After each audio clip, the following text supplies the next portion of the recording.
yangu namjua, kwa sababu tuna mtoto na huyo mwingine anakuja, nimeishi naye na najua tabia yake, ndio maana nilimwamini nikamletea hao watoto.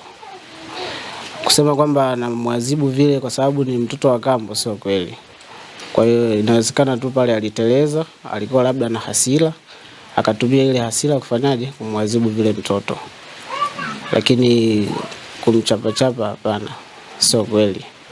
Na naamini kwa kwamba mimi watoto wangu wanawapenda na anawajali. Kwa sababu mimi ninapoondoka kwenda kutafuta, namwachia watoto wangu, anawaandaa. Kuna mmoja anaenda shule tayari, anamwandaa kwenda shule na kumrudisha. Kwa hiyo hayo mengine ya mama wa kambo hapana, sio kweli.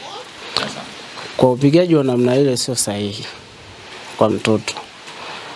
Baada ya kupata hiyo klipu, mmoja nilikaa naye nikamuelekeza, kwa sababu sikuwahi kuona wala sikuwahi kumkuta anamchapa vile. Baada ya kuiona hii klipu, kweli mimi mwenyewe nilishangaza. Lakini nikakaa naye chini nikamwambia kwamba kwa sababu imeshatokea na zimeshasambaa, kaa chini, tuliza, tuone namna ya kulitatua. Lakini sio kwamba